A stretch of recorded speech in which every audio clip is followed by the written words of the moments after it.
Can you see, can we all see each other? I can see you. Can you hear me? I can hear you nice and clear. Fantastic. And fabulous. Great. So I had the real pleasure of meeting Tracy a few months ago at MegaSuccess in LA. And Sue and I have both read your book. We got on Amazon, and that, by the way, is available. So people can grab it for free. Yeah. A quick intro for Tracy, because I had heard a lot about her for ages. Honestly, Tracy, I don't know how famous you are in the JT Fox community, but you are a legend.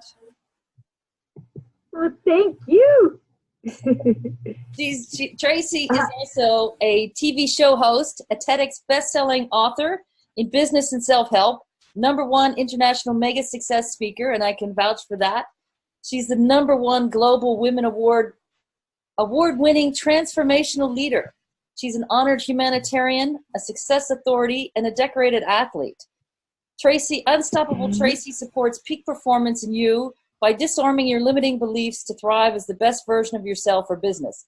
And clearly, there's a play on words that our audience may not be aware of yet, the entire disarming thing. So Tracy, why don't you tell us one of the things that I think surprises most people when they first meet you and they realize, oh my God, where are her arms and her legs? Well, you know, I could be just holding a cup of tea or something, or holding a pen. Yes. Or just standing there holding nothing. And people are like, oh my gosh, you are so inspiring, right? And I'm just standing there. I'm not doing anything. I'm just smiling. I'm like, hello, right? And they have no idea that, you know, I climbed the Himalayas, or I busted Uber into Canada, or I support airlines with mergers and acquisitions and strikes, or that I'm a World Cup sailor with great, big, strong, able-bodied men, you know, 27 men and 3 women kind of thing. So it's kind of funny that I'm just standing there. And whether I had a disability or not, just a woman in a man's world with sailing, or you know, I was in 20 countries in 2018. Wow, and you were speaking in all of those countries? All those countries. And one country, like, so I say 20 countries, so 11 of them were Europe, but that was 33 cities. And then in some cities, there were 2 or 3 presentations. So it's not just 11 countries in Europe, it was 99 presentations in Europe, right? But it counts as 11 countries, 20 countries in 2018. Yeah, that's amazing. But none of them included Australia. So hopefully after today, Australia's 2019, right? Oh, absolutely. And I just showed you the view from our balcony here that I can't show the audience at the moment. We've got a view of the Tasman Sea where the Sydney Hobart race takes place. And you actually see from our balcony here the sailboats going past. It's beautiful. And I like raced in with a big coat on to say hello to you, because we got ready 15 minutes early, and our pipe burst because it's so cold here in Canada that the frozen pipe busts in our house. And here you are sitting on your balcony with all this beautiful greenery watching sailboats go by. Yeah. And they've got a major heat wave coming through today. It was only 21 Celsius yesterday, and it's supposed to be a high of 35 today. So yeah, we're ready for anything. Wonderful. So I'm so glad to be with you, and so glad to see you, and so glad to join Sue. You called her Tazzy Sue? Tazzy Susan? That's right. Tazzy Sue, yes. That's so fun. And her beautiful artwork on her wall in blue. Yes. Is there something special behind you, Sue, that has significance? The other shoulder? Oh, this one? Yeah. Yes, that was a gift from a very dear friend. That's hanging with Kuan Yin on it. And Kuan Yin's very important to our centre here. Oh. We have her visiting regularly, so it's a lovely thing. Oh, magical. Yeah, so. It's beautiful. So do you want to share with Amber? Sorry. Sorry. So do you want to share with Tracy some of the questions and inspiration you got from her phenomenal book that's available on Amazon? It's available for free. UnstoppableUbook.ca. Forget Amazon. Forget Amazon. Okay, forget it. Forget all I said that. Yeah, I love it. I love that you say, get your book, but get it for free. UnstoppableUbook.ca. I know. Look, I was just amazed reading that too. I mean, and seeing the photos of you bouncing around in the water instead of in the yacht, and then climbing the mountains in Tibet. That was amazing. And how did you feel doing the mountain climbing? Were you? It was mind blowing. You know, when we started, it was there was a bit of a test with legs, and that wasn't going to be the option. So we left the legs in Kathmandu. Wow. And did it on my knees, right? So what viewers, some of the people that might not see sitting here, what we mean by four-way amputee is that my legs end above my knees, so I don't have knees, and my left arm ends above my elbow, and then my right arm is an unusual appendage. It's kind of like an arm, but it's missing the hand. It's just a finger on my right side. And so when I left my legs in Kathmandu, I meant literally, and that I just did it with my elbows and my knees, with my stumps, on my stumps. And it was so great. I love that you're laughing. I love the Aussie humor and around the world. And it was amazing. And so I was so blessed because I was unique, right? The people in the mountains, they feel like they get the tourists all the time, and they kind of go about doing their thing, and they don't want to have, all their pictures taken, and nobody offers even any money to have their pictures in their beautiful garb. And this is what they're wearing to keep warm. This is not meant to be decorative artwork, right? This is their life. And so are kind of distanced from people trekking in the region. But because I was this four-way amputee, I was really unique. And they judge your wisdom and your age by your height. And so without my legs on, I am super short. And then with your boobs, so I got to be really young. I love that. I loved being extra young because I was extra short. And but they could also see for my height, so therefore my age, I was really smart because I was so short. But they were interested in me. And in the Buddhism culture too is, there's this attachment to belonging, and freedom from attachment is your happiness and your enlightenment. And I was happy. And they couldn't imagine with no arms and no legs how I could be this happy person.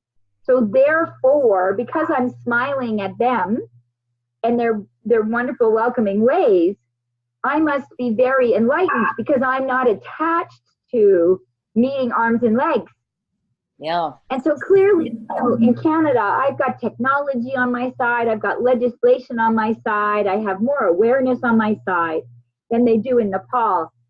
So I must be very humble and say I don't really deserve all of their impressive awareness, I believe, it being in awe of me climbing without my arms and my legs. It's just me going about my day.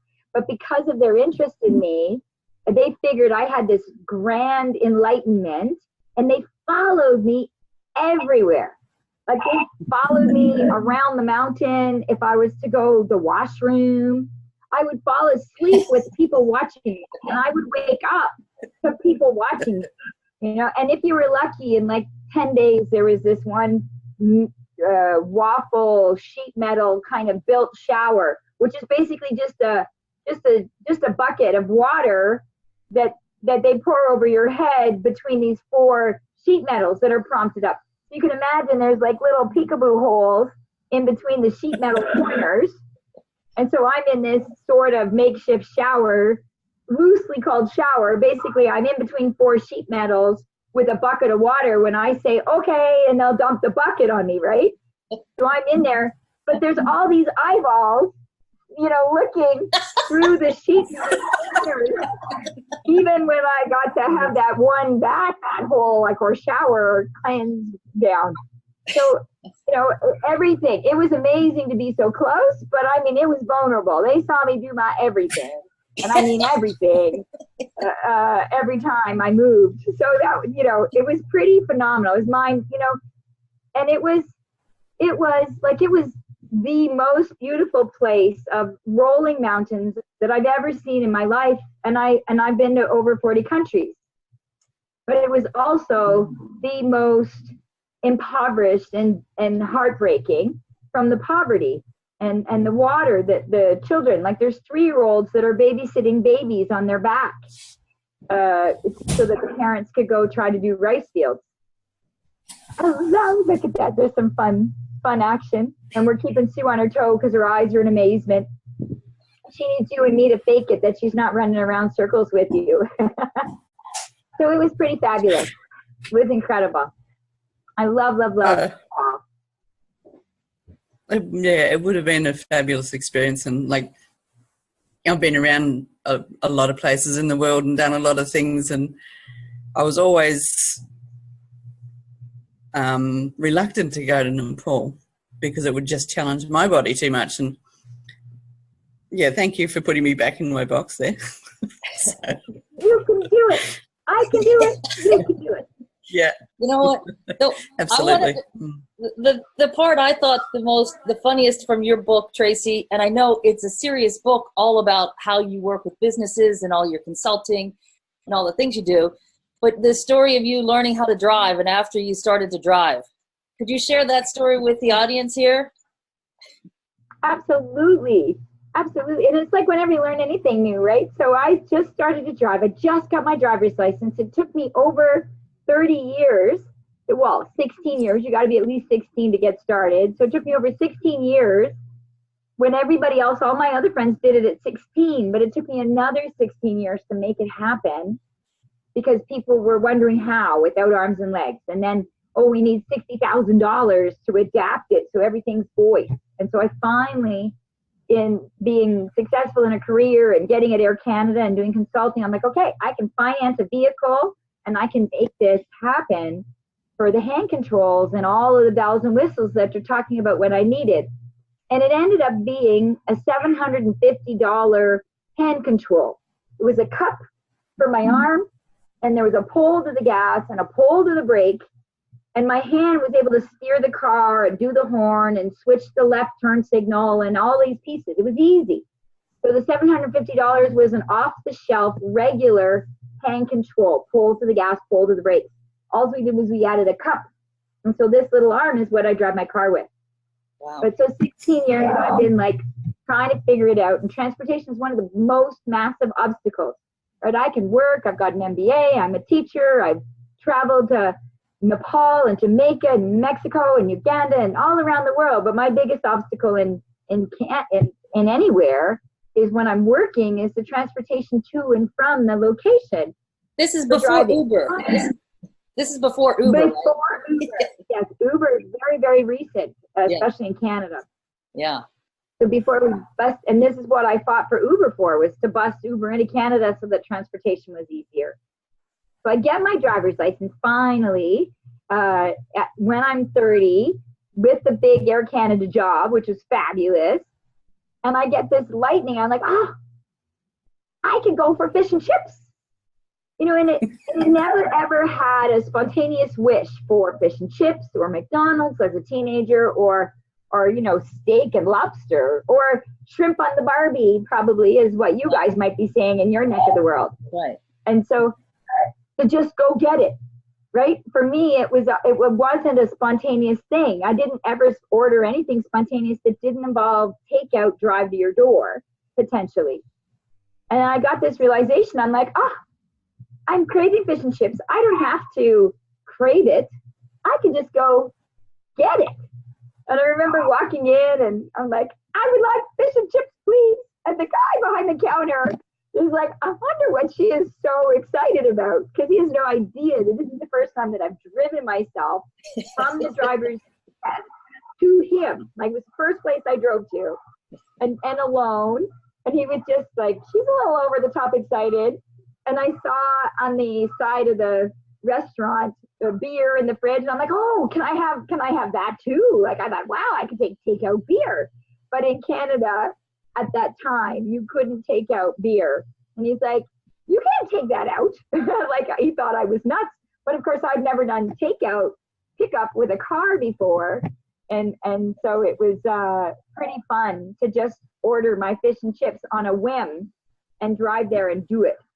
But, you know, like with any beginner task, you know, teenagers learning to drive are like, I can do it. And they're these enthusiastic beginners, right?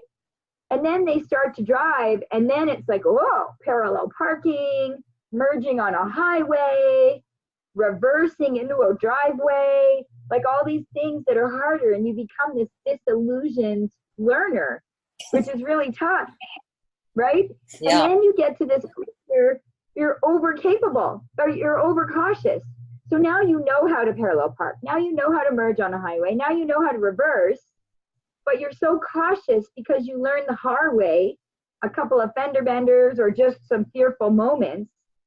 And so in business, we're kind of like that too. We're like, I can do this job. I can do this job. I can be an entrepreneur. I'm going to do it. And then we jump into it. And then it's really, oh, what's the social media, or where's the sponsorship, or where's the funding, or this month's really tough. There was good income last month, but not next month. And we get disillusioned. But when we get through that and we figure it out and we trust the process and we learn what we need to learn, we make it happen. We don't give up. We go for it. But then we're cautious. And sometimes we become overcautious because we were disillusioned learners. And the reality is we mastered it. We found the funds. We figured out the social. We figured out how to do Facebook Live and Zoom and YouTube, the three of us right here, thanks to Barbara's amazing learning curve and coaching. Barbara figured it out. And so now the caution is a little over the top. We don't need to be so cautious. We can be self-reliant. And no one has to tell us we can do it or how to do it technically. We just need the faith in our mindset. You know, the only thing stopping us from being a millionaire is us, is you, right? We can do it. We just have to believe we can do it. Once we've been through that disillusioned learner and we're in that cautious stage, we just need to believe in ourselves. And so that was very exciting to become a self-reliant driver and buy my first fish and chips. Yeah, yeah. And part of the book too, you also explain how you used to salute to the people, the other drivers. Yeah, I don't know what you have to give me a cue, a bit more of a cue. Well, maybe you can do the gesture, because in the book you said you used to salute to them with your finger, but they might have thought it was a different finger. Yeah. I forgot. I didn't know which story you were. Oh, I love that. That's my favorite. So I'm leaving the fish and chip parking lot, and still every single day I drive, this happens to me. My mom is British, and we are so polite. And I'm like, thank you. And for those of you that can't see me, I'm holding up one finger and waving in the rearview mirror one singular finger.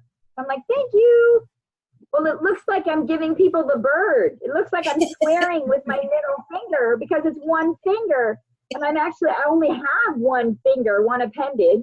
So I'm saying thank you, but everybody thinks I'm giving them the bird. So it's so funny.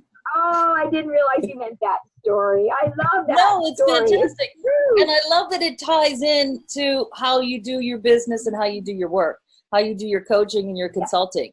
And it makes perfect sense to help other people get out of their comfort zone and to start doing something new, because you don't have anything new happening unless you try something new. And you can't be trying something new when you're in your comfort zone. It's uncomfortable to try new things. Yes. And the way people define that uncomfort, right? There's a spectrum of stress, feeling uncomfortable and a little stressed with a new skill. Yeah. That does not equal distress. You are not in that going to have a heart attack. Someone's going to call 911 and take you to the hospital because you're feeling a little uncomfortable or stressed. It's new, it's uncomfortable, it's stressful, but you're not going to die, right? So you push yourself into that uncomfort zone and feel a little stress. I wanted to talk a little bit too about some of the humanitarian work you've done. If you're willing to share some of your stories with the audience here. because you've done massive amounts of things, not just being in front of everyone and confronting everyone with how do you work with and how do you talk to someone who has a disability, and how they're just people. They're not they're not a label. They're people. No. Yes. You've done a lot of other humanitarian work as well. Would you like to share some of that with our audience? Oh yeah, absolutely. I'm always being asked to be on boards of director and be an ambassador for. I think I'm on over 20. So before someone gets inspired to ask me, I'm already on 20. I kind of maxed out on my making a difference. And my big cause is World Peace 2035. So where can I make a biggest impact? And my passion for making a difference, like being a teacher right from 18, was doing community work around the world and being in Uganda and Nepal and Jamaica and Mexico and teaching in all of these countries. But what's very similar in making a difference in doing humanitarian work in developing countries, and similar to all of us that are working for not-for-profits or getting into our zone of a peaceful place, of the vortex of a productive zone cone, or being an entrepreneur, however that is. I learned a really great lesson in Jamaica. I remember teaching in Jamaica, and I was having an orange, and the kids in the class who live in Jamaica had not had an orange. And it seemed crazy to me that they're growing all these oranges and bananas and they don't get any. And it's because it's all for import or for creating income. Yeah. The children themselves don't even get the bananas and the oranges. So I had this bright idea that I would bring this crate of oranges the next day. I thought I was making a difference. I thought I was doing a good thing by buying and sharing these oranges. And I think it's really important that nothing about us without us, right? A women's initiative needs women to lead it. An initiative for people with disabilities needs people with a disability in the conversation. Yeah. An initiative to make a difference for people who are lesbian, bi, gay, trans, queer needs to have people in the LGBTQ community on that mission. And so here I am, right? Tracy from Toronto, Canada, coming into Jamaica, thinking I'm making a difference as a teacher, coming into a classroom in Jamaica with this box of oranges. And of course, the kids didn't know how to peel the oranges. And so me and my one finger, I'm like peeling like 30 oranges. And the kids, because they hadn't had oranges, and it was recess time, it was break time. And in Canada, that means the kids can run around and play tag and scream and not fight each other, but play around, right? Do drama, play soccer, right? They get some freedom time because it's recess.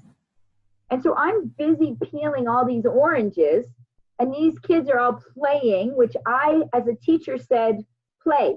You have 15 minutes, play. It's recess.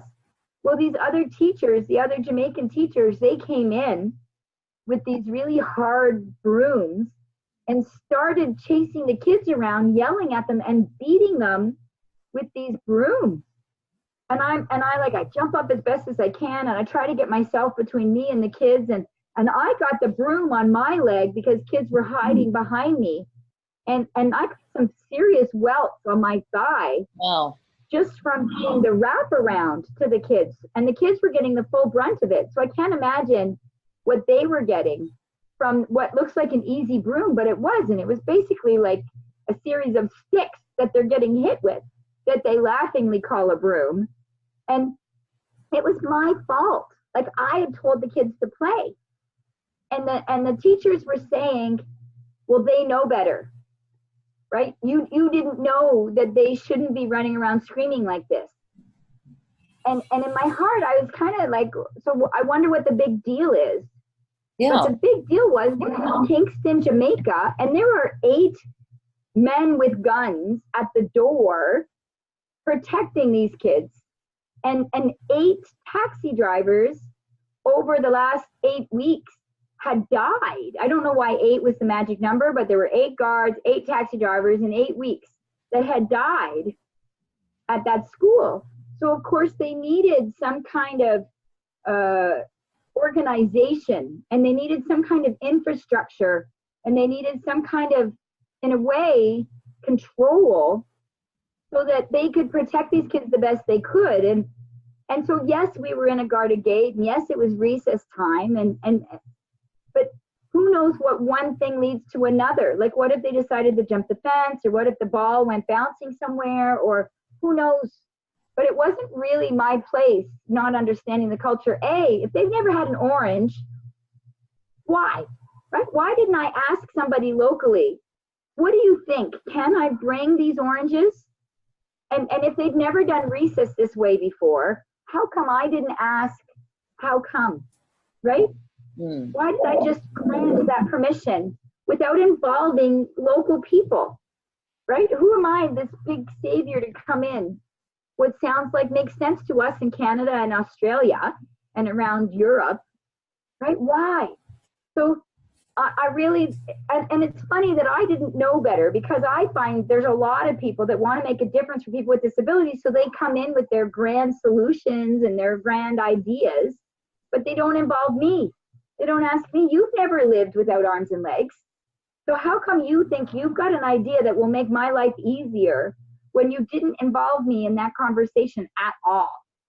And so same with business, and same with not-for-profits, right? We need to, nothing about us without us. We need to involve people. We need to ask questions.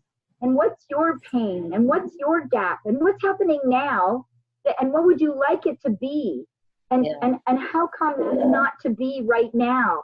So we need to involve people, right? And not be winging in superheroes naively, right? You need to involve people in the conversation so that people are the solution. The people involved are involved in the solution. And so I loved doing humanitarian work around the world, because it taught me at a really young age, that was early 20s, how important it is to ask people and involve people. And that it's not just true for solutions for me, it's true for everybody. So do you think that's part of your biggest success as a coach and as a consultant, is getting the people involved directly in the new decision-making process that they're bringing you in for? Is that one of your big keys, your big secrets? I think that's huge. Yeah. You know, and you talk, you know, if you think of Jack Welch, right? Jack Welch, it was General Electric CEO, and he hasn't been for years, but while he was there, he's hugely successful. And when I was at Air Canada, and all the airlines, you know, some of those cheap airlines, Ryanair was the first, I think, in Ireland, but it impacted cheap airlines around the world. And so all like Qantas in Australia, Air Canada in Canada, and so different at Lufthansa in Germany, wherever you were from, many airlines started to go bankrupt because there was a new way of being. Right? And if you do the same thing you do every day, you get the same result. And then new people come in with a new way, and they bust it up. So you got to keep looking forward and keep innovating, and be flexible and ready to change. And so Jack Welch with General Electric at the time, they were big engine suppliers for Air Canada. And so they kindly donated. They said, okay, our biggest customer is Air Canada. And if they go bankrupt, then, or one of their, United Airlines was a big customer. They had a lot of airlines that were big customers. And they said, but if these airlines go bankrupt, then General Electric is impacted. So yes, you sell engines and solutions and technology for airlines, but if they're going bankrupt, they can't buy your business. So he was so smart, he shared with them for free Six Sigma.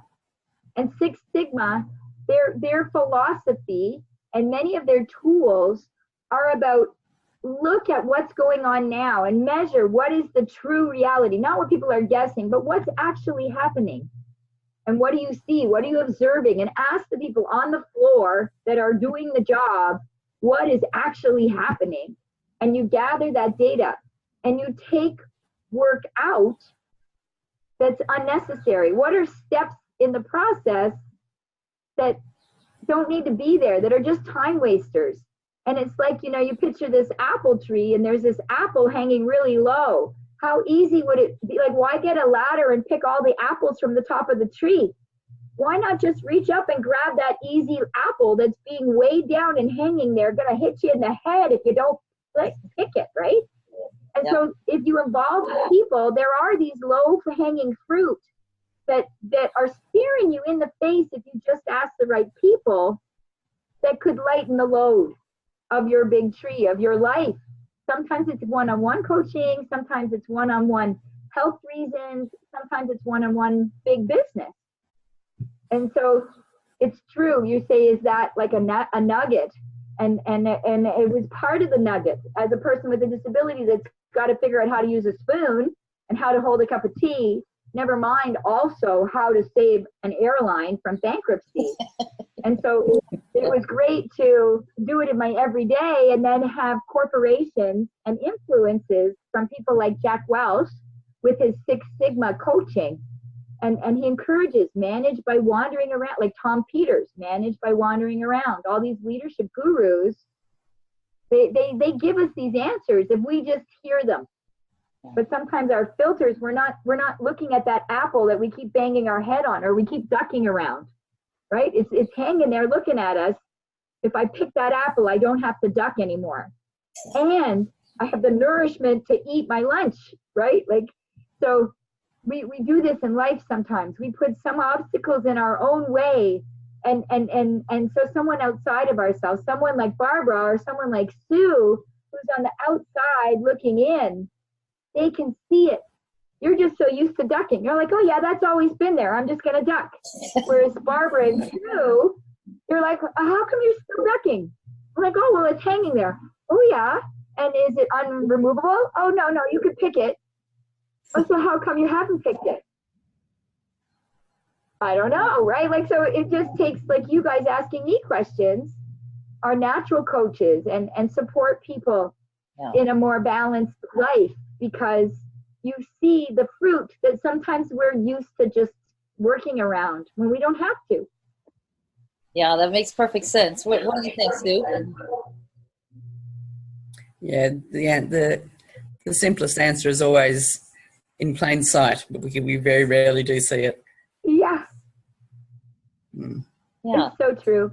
So are you ready to dive in for some deep questions, Tracy? Ooh, yeah. Yeah. I'd love to. Excellent. So what is your definition of God? Of God. I believe in God. I believe in Jesus. And I believe he died for our sins on his cross. But I also believe, many years, and until like a couple months ago, I almost resisted that, because for so many reasons. I have, like, my best friend is someone who's gay, and I wouldn't want to believe in a God that was exclusive or indicating that that's wrong in any way. And many, many years as a person with a disability, I would have evangelistic people in shopping malls, like, stop me. And they'd be like near tears, crying and saying, I'm going to pray for you and you're going to grow some legs, right? Like, they want me, like, and or even just, they're like, or even like a positive intervention might be, I'm like a teenager buying jeans and I care so much about what everybody else thinks. And then somebody's coming up to me in front of my friends, totally uncool, right? Because saying, you're exactly the way you need to be. Well, I never thought that I wasn't exactly the way I needed to be, right? So them presuming that I was doubting that in myself was like this. I treated it as a teenager like a judgment. I was very defensive about it. And so now as an adult, I appreciate their loving intention, their aim to be positive. They're not trying to be evil, right? It's the way a teenager might see it or hear it. So I really resisted that. So, I do talk a lot about the universe, and I believe a lot in the law of attraction, and what you put out there happens. And it doesn't happen because I say, you know, I want to be a Paralympian and it's going to happen. It happened because I gave up everything. I lived in my car for 3 months and I washed boats for 3 months of a gold Olympian who didn't really think much of me being there. But because I washed his boats for 3 months every day, and I was there every day, like 5:30, and every day I was the last one off the dock when the sun set, and they were locking up the dock. Like they closed it and they put a chain on the gate. So I have to leave. I was only leaving when they made me leave. And he saw me do that every day for 5 months, washing boats and fixing and being diligent and tenacious, until he finally said, come on, let's go sailing. So yes, I believe you put it out there. I want to be a Paralympian, or I'm going to be with Magnus Lidgedal, a gold Olympian. But it wasn't just wishing it. It was doing whatever it took to happen. But then things would happen. Yeah, that's like my boat was distinction. Yeah. You got to make it happen. You put it out there, and there is a law of attraction. And the law of attraction, or God, or the universe, whatever you believe in Allah, who you believe in, it's the power of belief, and then making it happen, right? That's really key. And so what you believe in, your God, put Magnus in my life, but I had to do the work to create an open conversation with Magnus. I had to generate a listening with Magnus, right? I had to get through his filter. What he cared about was washing his boats. So that's where I had to start, right? Who am I? I'm a nobody. Why should he give me a handout, right? He's very busy. I'm very busy. So how come all these people feel like they can approach me for free, right? And make a difference? There's actually like, I was so lucky. I went viral about 9 days ago. There's over 9 million views on this video of me talking about being told no going to kindergarten. Oh, right? Yeah. Wow. Right? And 9 million views. Wow, that's amazing. It's huge. Yeah. So you can imagine I also now have 9 million people messaging me. Yeah. And it's wonderful. But they're not messaging me, come work and to my stage and make a difference. They're like, free. And I've done 8 nights of 1 hour sleep, 8 nights in a row. Oh, wow. My very best to lovingly reply to everybody. You know, I care, I feel for you, you can do it, you got to make this happen. But I can't, there isn't a magical wand that gets me to fly to all these countries unless somebody pays for the airline ticket. There's nobody paying my rent, my mortgage, right? So I want to make a difference for world peace 2035. And I want to be a very generous philanthropist. But that takes also receiving the appropriate wage to be on your stage. And I didn't expect Magnus to coach me for free. Right? I worked, what could I give Magnus? What could I do for Magnus? And I washed his boats and fixed his boats and fetched his lunch, right? I couldn't buy him a big, house to work for me, but I could buy his lunches and he could buy my lunches when I worked for him. Yeah. And so it's when you're seeking something from somebody that's really successful, what can you bring to the table for them? Not for a barter, but just for an acknowledgement of respect and diligence and tenacity for what went into making it happen. Yeah. No, I think a lot of people miss that second part about what can you offer in exchange. You know, it's not just about putting your hand up for help. It's about saying, how can I actively take steps myself to change the situation? Wow. Yeah. So Tracy, where do you feel most at peace with yourself? Where's your special place, either in your mind or a physical place?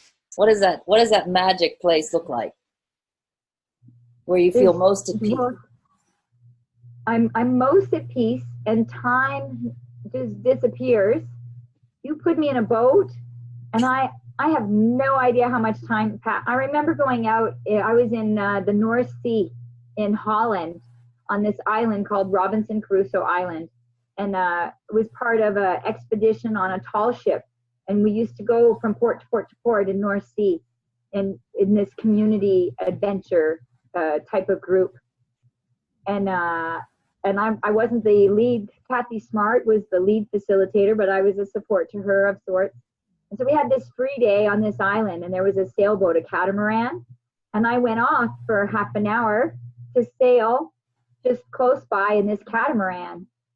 Well, they come out in this motorboat, like, and their eyes were all like, when they saw me, when they got to me, I'm like, hi. And they're like, Tracy. And I'm like, what? I'm having a great time. I love this catamaran. It's fabulous. And it's so awesome. And the water and the wind, it's just great, great, great. And they're like, Tracy, you've been gone for like 5 hours. We didn't know if you were alive anymore, right? Like, I didn't have a radio, and they don't know me, no arms, no legs, no sailor. Like, Kathy knew I could sail, but still, I'd never been in that particular catamaran before. And so I lose all sense of time when I'm in a sailboat. Really just love being on the water. And, you know, the other place is art. Love drawing and painting. And I'm definitely not thinking about the laundry or the 9 million messages that are waiting for me if I'm drawing or sailing. So because there's not a lot of sailing here in Toronto in this cold -40 freezing spell that we got going on right now. And I really, my heart just went out to these magnificent people that are messaging me with their heartwarming stories and things that they could, and I want to make a difference for every single one. Like, I want to leave no one behind, which is what the video is about. And I don't want to say no to anybody on this incredible outpouring of love that's like mind-blowing. Never in a million years expected would happen. It's just like I spoke on a stage and they shared the video and Goldcast posted it, and then bam, 9 million views, right? Like, it was, I was excited when there were 300,000 views the first day. And that's like every day, another million, another million, another million. It's amazing. Wow. And so I could fall asleep knowing there's people that are sharing and reaching out. And so I just did all these days, and then it just got so overwhelmed. I got so exhausted because I had like 9 days of very little sleep. The only sleep I got, I fell asleep like at the computer, and I woke up, which isn't great sleep. And then you do some more trying to support and message people some love. It sounds like you need a new system, Tracy, of how to. I do need a new system. Need a new system. And I do. You know how you were talking about when you were hiking in the Nepal without your arms and legs, without your legs on, how it was that letting go of that attachment. I'm hearing that same thing now, that attachment to have to answer to every one person immediately, separately. And that is so resoundingly true. The flip chart, that is the universe or God or Allah saying, yes, Barbara, hit her over the head with that lesson. That's a really good lesson. That's what that was. That's my screen to keep the burning hot sun out of my eyes. That the dogs move the thing. I'm sitting in a very cold basement and with no water to flush my toilet because the pipes burst from the freezing cold. Oh, geez, yeah. Well, I think we're gonna have to get you down to. We're going to have to get you to Australia for sure, and down to Tassie, where there's lots of great, I shouldn't say great sailing, it's challenging sailing is what the sailors say. You know, you've got one of the strongest channels between the mainland and the island of Tasmania that, and that's why it's such a fast race when they sail from Sydney to Hobart. But that metaphor of, I really see you doing something really big. Maybe it's you doing a special, 1 hour a week of how you're offering and you're answering questions, that it's a global answer, and maybe you're picking 2 or 3 stories from the emails, but that you don't have to feel so attached to answering every single one because you'll go insane. But they don't know, right? Like, you have to reply to somebody to say, I'm so sorry I can't reply, but tune in on Monday. Like you actually have to reply to that. You have to tell them that too. Or you set up your Manny bot, you set up your chat bot to do that. And then it just can link them right to, here's a video I just did last week. Or here's how you get on my mailing list. We'll chat. We'll chat because it's a phenomenal thing that the vision of who you are and what you're doing is clear to the world. And that's such a beautiful thing. But I don't want to see it pulling you down because there's too much of it. Too stressful to. And I've had to start sleeping. Yeah. You have to start sleeping. Yeah, we'll we'll chat after this because there are ways to automate this that will be incongruent with who you are and what you're sharing with people. Yeah. And it is did it for me. So when you were saying what gets you into the zone, I couldn't go sailing, and I'm like, I gotta do something. And then I realized, on art. And so a friend was being as helpful as she could be. So then I started drawing a picture about her in thank you to her about our friendship, because she's the one helping me survive this big wave of stuff. There's 2 of them, but I started this picture for this one at the time. I need to do another one for the other friend. And that just that just deflated me. And it was great. And it had me realize, okay, this isn't doing anybody any good. Yeah. Yeah. So I got a bit of a bingo, but I need a bigger bingo. You're right. I like that you picked up on it. Yeah. Yeah. So Tracy, what advice would you give someone? You've got now 9 million people asking you for advice. What's the one piece that you would say, this is where you got to start? Yeah. So what my sort of the tagline is, if I can do it, 4-way amputee, ski, sail, fly airplanes, bus Uber to Canada, bus airlines, right? Go do community work in Uganda or Jamaica or Mexico, right? Or climb the Himalayas. Like, if I can do it, you can do anything. No excuses. And I like to tell people in somewhat empathy that I realize no excuses is very tough love. Yeah. And I realize there's a lot of people out there that have a very good excuse. They have a very good reason that might be limiting them or stopping them or pausing them at the moment. And so the worst thing in the world is not being born a 4-way amputee. The worst thing in the world is a good excuse, a good reason, a good limit, a good obstacle that has you justify being on a couch. Yeah, why not getting out and doing what you can do. So there's tough love with no excuses, but the bonus is no excuses, no limits. No excuses, no limits. And I feel for you. I feel for a good excuse. That's the worst in the world. But a good excuse is just limiting. Gives you a reason to be limited. And you can accept that. No one would judge you for being limited with that reason, with that excuse. No one would judge me. Yeah. With a good excuse, you're limited. No excuses, no limit. That's fantastic. I like that. I like that a lot. So last, we'll finish this up. I know you've got to get going and apparently reply to 9 million more messages. But so one last thing. Watch the video. Can you finish these sentences? The world needs.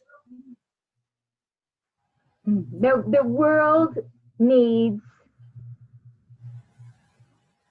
to disarm their limiting beliefs. Oh, excellent. Oh, the world needs to disarm their limiting beliefs. I believe in world peace 2035. Yeah. The world needs to disarm their limiting. I spell limb, L-I-M-B, because I'm limb, no limb. Yeah. So the world needs to disarm their limiting beliefs for the best version of themselves. And Barbara and Sue and Unstoppable Tracy, we support that. Let us support finding your best version of yourself. That's fantastic. Thank you, Unstoppable Tracy. Sue, do you have any last questions for Tracy? No, and I was just taken by you trying to answer 9 million messages, and when you do have that kind of impact on somebody's life, you really do want to keep that personal touch and answer everybody. Yeah. Because they're reaching out with their heart, and obviously you're a very, very heart-based person, and you want to be able to do it, but yeah. And I didn't put out a cold message, right? Like, I don't want to be inconsistent with what they're expecting, right? They saw this really raw, vulnerable 3-minute story that brought people to tears and then brought them to laughing out loud. And so if I answer with an automatic robot, they'll be like, what? I thought she was real, and I am real, right? So I got to find a balance. Yeah. Yeah, I think, I don't know, maybe a video with you just speaking, that could not be robotic, and it could reach just about everybody and do a video reply to a general thing, but that would still get your message across to them and know that they have been answered. So how awesome are you? That might be it. So Barbara might teach me how to do an automatic video reply. Maybe if you can do videos in your Autobot. There's ways of linking it all up to where you want to engage them. And they choose to be engaged. They say, oh yeah, no, I want more, you know? Yeah. We'll chat. Follow us. Yeah. You have 4 pages, Barbara. Just find her name, Barbara Lone, find Susan Christensen, right? You'll see their name spelling in the event. Find them and find Unstoppable Tracy with no E. I have no hands and no legs and no E in Tracy. No extra parts with me. And no limits. No limit for any of us. I got to be born limitless. You can be limitless too. Yeah. Thank you, Tracy. Love you. I really appreciate what you're sharing with the world, and you're a major asset to what the best that the world mankind. So thank you. Thank you. Love you guys too.